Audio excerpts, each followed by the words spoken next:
Savitri, Book 2, The Book of the Traveler of the Worlds, Canto 7, The Descent into Night. The lust that warps the spirit's natural good, replaced by a manufactured virtue and vice, the frank, spontaneous impulse of the soul. Afflicting nature with the dual's lie, their twin values whetted a forbidden zest, made evil a relief from spurious good. The ego battened on righteousness and sin, and each became an instrument of hell. In rejected heaps, by a monotonous road, the old simple delights were left to lie on the wasteland of life's descent to night. All glory of life was dimmed, tarnished with doubt. All beauty ended in an aging face. All power was dubbed a tyranny cursed by God, and truth a fiction needed by the mind. The chase of joy was now a tired hunt. All knowledge was left a questioning ignorance. As from a womb obscure, he saw emerge the body and visage of a dark unseen, hidden behind the fair outsides of life. Its dangerous commerce is our suffering's cause. Its breath is a subtle poison in men's hearts. All evil starts from that ambiguous face. A peril haunted now the common air. The world grew full of menacing energies, and wherever turned for help or hope his eyes, in field and house, in street and camp and mart, he met the prowl and stealthy come and go of armed, disquieting, bodied influences. A march of goddess figures, dark and nude, alarmed the air with grandiose unease. Appalling footsteps drew invisibly near. Shapes that were threats invaded the dreamlight, and ominous beings passed him on the road, whose very gaze was a calamity. A charm and sweetness, sudden and formidable, faces that raised alluring lips and eyes, approached him, armed with beauty like a snare, but hid a fatal meaning in each line, and could in a moment dangerously change.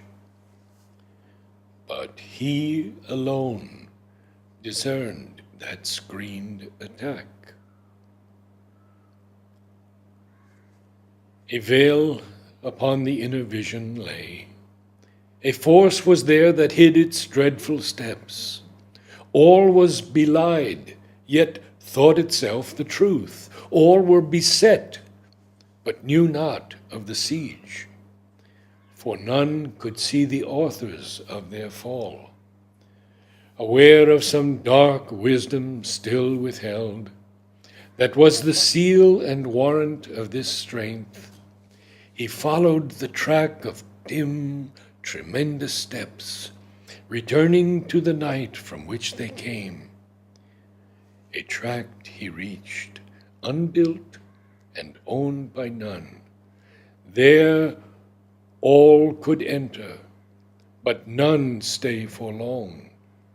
It was a no man's land of evil air, a crowded neighborhood without one home, a borderland between the world and hell. There, unreality was nature's lord. It was a space where nothing could be true, for nothing was what it had claimed to be. A high appearance wrapped a specious void, yet nothing would confess its own pretense, even to itself in the ambiguous heart. A vast deception was the law of things. Only by that deception they could live. An unsubstantial nihil guaranteed the falsehood of the forms this nature took and made them seem a while to be and live. A borrowed magic drew them from the void. They took a shape and stuff that was not theirs, and showed a color that they could not keep. Mirrors to a phantasm of reality, each rainbow brilliance was a splendid lie. A beauty unreal graced a glamour face. Nothing could be relied on to remain. Joy nurtured tears, and good and evil proved. But never out of evil one plucked good. Love ended early in hate, delight killed with pain. Truth into falsity grew, and death ruled life. A power that laughed at the mischiefs of the world, an irony that joined the world's contraries, and flung them into each other's arms to strive, put a sardonic rictus on God's face. Aloof, its influence entered everywhere, and left a cloven hoof mark on the breast, a twisted heart, and a strange, somber smile mocked at the sinister comedy of life. Announcing the advent of a perilous form, an ominous tread softened its dire footfall, that none might understand or be on guard. None heard until a dreadful grasp was close, or else all augured a divine approach, an air of prophecy felt, a heavenly hope, listened for a gospel, watched for a new star. The fiend was visible, but cloaked in light. He seemed a helping angel from the skies. He armed untruth with scripture and the law. He deceived with wisdom, with virtue slew the soul, and led to perdition by the heavenward path.